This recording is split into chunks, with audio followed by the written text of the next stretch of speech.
स्वागत एक बार फिर से आपका। आपके साथ मैं हूं सईद अंसारी और हम इस समय मौजूद हैं दिल्ली में विधानसभा चुनाव की सरगर्मियों के बीच। दिल्ली की फिजाएं इस समय वाकई ठंडी हो रही है। प्रचंड ठंड, बेहद जबरदस्त सर्दी दिल्ली में पड़ रही है, लेकिन चुनावी तापमान जो है वो अपने उच्चतम स्तर पर। आज का दिन न सिर्फ नामांकन का रहा, बल्कि आज भी चुनावी तीर एक दूसरे पर चलाए गए और उन चुनावी तीरों में अभद्र भाषा का इस्तेमाल भी था। एक दूसरे पर आरोप प्रत्यारोप भी थे। कहीं आतंकवाद का मुद्दा उठा तो कहीं कुछ और। दिल्लीकरण हो चुका है भीषण।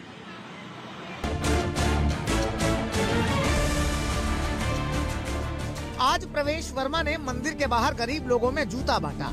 आम आदमी पार्टी ने इसको भी मुद्दा बना लिया। केजरीवाल बोले कि जूतों से दिल्ली के लोगों को खरीदा नहीं जा सकता। क्या दिल्ली के लोग एक जूते की जोड़ी से खरीदे जा सकते हैं? ये तो दिल्ली के लोगों का अपमान है। जो व्यक्ति ये सोचता है कि दिल्ली के लेके महिलाओं में काफी नाराजगी थी, कुछ को मिला ही नहीं, तो जिसको ये लगता है कि वो एक जूते की जोड़ी से दिल्ली के लोगों को खरीद लेगा, उससे मैं उसके बारे में क्या कहूँ। इसके पहले भी आम आदमी पार्टी ने आरोप लगाए थे कि प्रवेश वर्मा पैसे बांट रहे हैं, वोट के लिए लोगों के बीच कंबल बांट रहे हैं। अब इन आरोपों पर खुद प्रवेश वर्मा ने पलटवार किया है। क्योंकि वो चुनाव हार रहे हैं। अरविंद केजरीवाल को लग रहा है कि उसकी जमानत जब्त होगी नहीं दिल्ली से, उसकी पार्टी हार रही है, उसके पाप का जो भंडा था वो फूट गया है, इसलिए वो बौखलाहट में ये सारे आरोप लगा रहे हैं।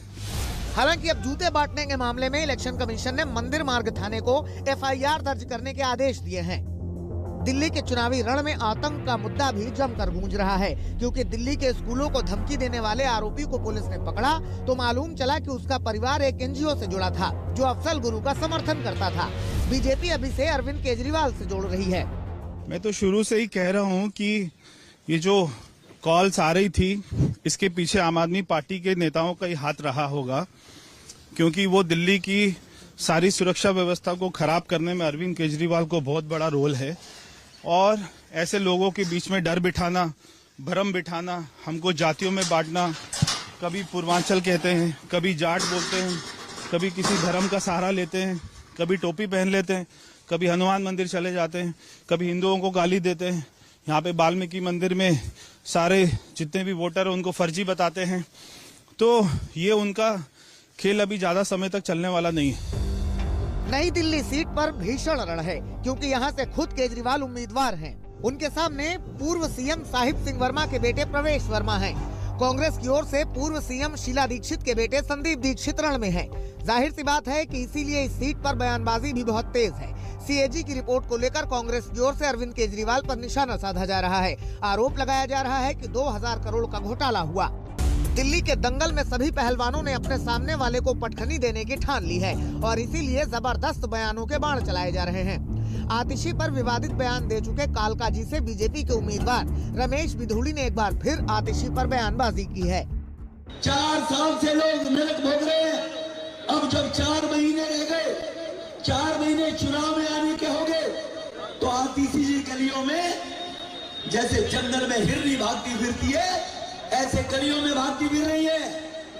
गलियों में कोई मेरी बहन टकरा जाए, कोई माँ बहन मिल जाए, तो 4 साढ़े 4 साल याद नहीं आया।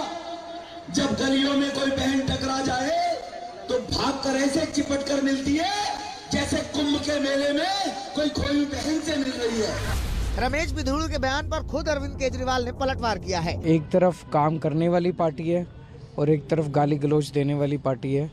गालियां देने से कोई फायदा नहीं होता है। सिर्फ इतना ही नहीं, रमेश बिधूड़ी ने एक बार फिर दोहराया कि अफजल गुरु का समर्थन करने वालों के साथ आतिशी खड़ी थी। उन्होंने आतिशी के सरनेम को लेकर भी मुद्दा बनाया। जब वोट पड़ेगी, जब सम्मानित जनता इस बात को बताएगी, अगर आतंकवादी को आतंकवादी नहीं कहेंगे।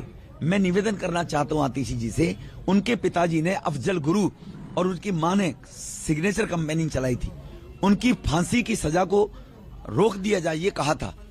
तो क्या वो ठीक कहा? क्या इस पर आतिशी जी के बयान आएगा कि उसकी निंदा करती है या आतिशी इस बात का समर्थन करती है?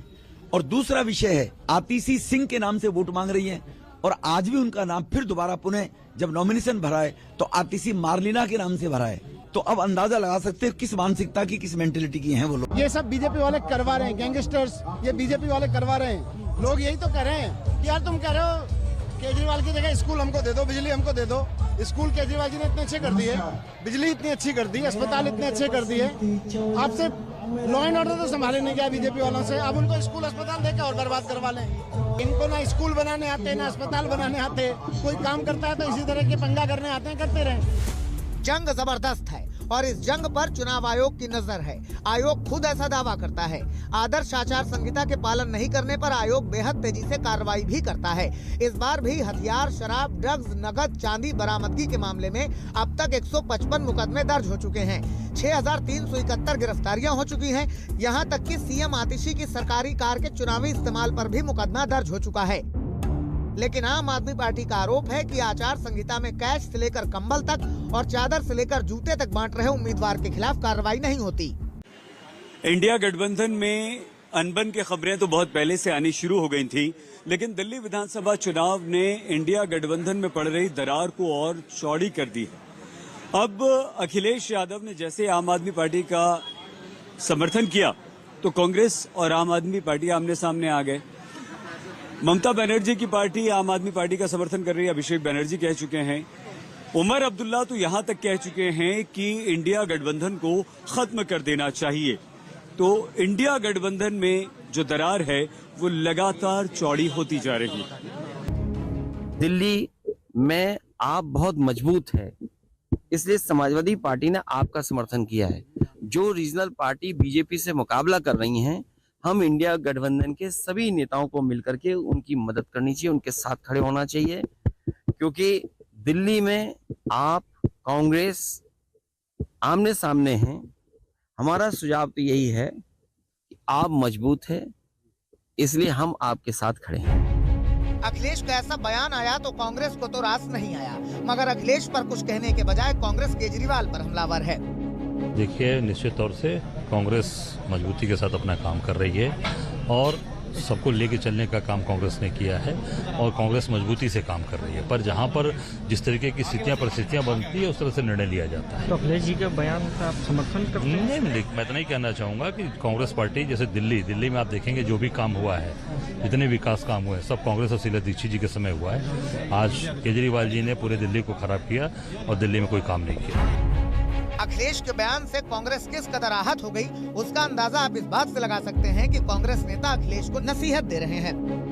अखिलेश जी बुद्धिमत्ता से जो अपनी बात कह रहे हैं, उनको ये भी याद रखना चाहिए आप पार्टी से जो अलायंस था वो दिल्ली में लोकसभा चुनाव के लिए था और वहीं पंजाब में आप पार्टी और कांग्रेस पार्टी अलग लड़ी थी, तो ये वो कैसे भूल जाते हैं।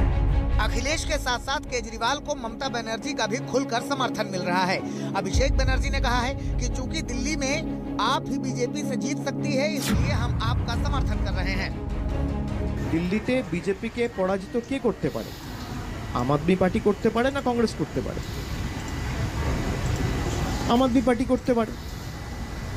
ওখানে চিফ মিনিস্টার ছিলেন অরবিন্দ কেজরিওয়াল, তিনি রিজাইন করেছেন, এখন ওদের পার্টির আতিশি চিফ মিনিস্টার।